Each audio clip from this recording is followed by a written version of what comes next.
یوم پاکستان جو کہ ہر سال 23 مارچ کو بہت ہی جوش اور جذبے کے ساتھ منایا جاتا ہے، پر کیا آپ یہ جانتے ہیں کہ اس دن کو منانے کی شروعات کب اور کیسے ہوئی تھی، اور ہر سال 23 مارچ کو ہی یہ دن کیوں سیلیبریٹ کیا جاتا ہے؟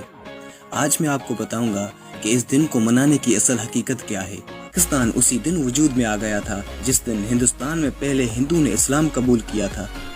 یہ اس زمانے کی بات ہے جب یہاں مسلمانوں کی حکومت قائم نہیں ہوئی تھی۔ ہندوستان کا پہلا فرد جب مسلمان ہوا تو وہ پہلی قوم کا فرد نہیں رہا، وہ ایک جداگانہ قوم کا فرد بن گیا تھا۔ ہندوستان میں ایک نئی قوم وجود میں آ گئی۔ 1940 کے آل انڈیا مسلم لیگ کے سالانہ اجلاس کے جس میں دو قومی نظریے کا باقاعدہ تصور پیش کیا گیا۔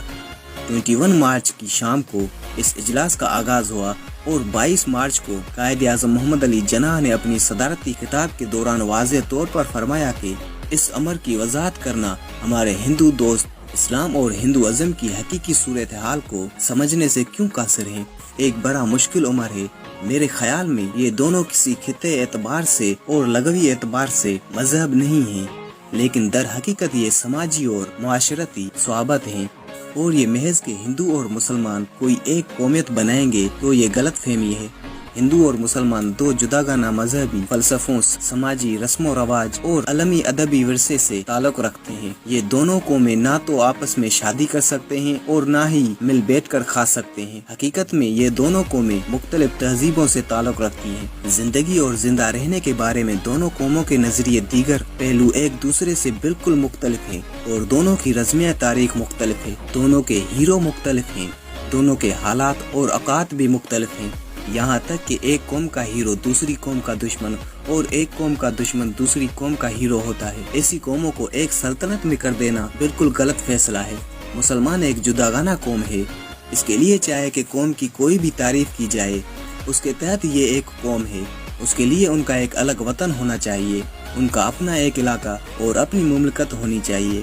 23 مارچ کو یادگار قرارداد لاہور پیش کی گئی، جسے قرارداد پاکستان بھی کہا جاتا ہے۔ شیر بنگال ابو القاسم نے یہ قرارداد پیش کی۔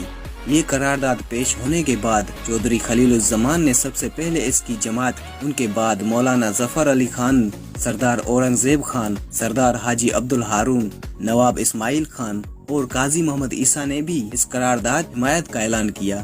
اس قرارداد کے بعد قیام پاکستان کے لیے مسلمانوں کی جدوجہد کو واضح شکل دے دی گئی، اور مسلمانوں کی جدوجہد آزادی میں تیزی آتی گئی، اور آخرکار 14 اگست 1947 کو برے صغیر میں ایک آزاد اسلامی مملکت پاکستان کا قیام عمل میں آیا۔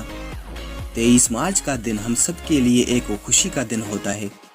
پاکستان کے دارالحکومت اسلام آباد میں 23 مارچ سے متعلق اہم تقریبات کا اہتمام کیا جاتا ہے، جس میں پاکستان کے صدر، وزیر اعظم، وزیر اعلیٰ، عہدیدار مہمان خصوصی ہوتے ہیں۔ اس کے علاوہ پاکستان کی آرمی، پاکستان نیوی اور پاکستان ایئر فورس کی طرف سے پریڈی کا اہتمام بھی کیا جاتا ہے، جسے ہزاروں اور لاکھوں لوگ دیکھنے کے لیے پرجوش نظر آتے ہیں۔ ہمارا ملک ایک عظیم ملک ہے، اور یہی عظیم ملک ہماری پہچان، ہمارا اساس، ہماری محبت، عزت اور ہمارا سب کچھ ہے۔ اس لیے اس ملک کی قدرتی نعمتوں اور دوسری بے شمار خوبیوں کو مد نظر رکھ کر صرف اور صرف پاکستان کی ترقی کے لیے سوچیں۔ اسی لیے اس دن کو ہر سال 23 مارچ کو ہی منایا جاتا ہے، اور یہ تھی اصل حقیقت 23 مارچ کو یوم پاکستان منانے کی۔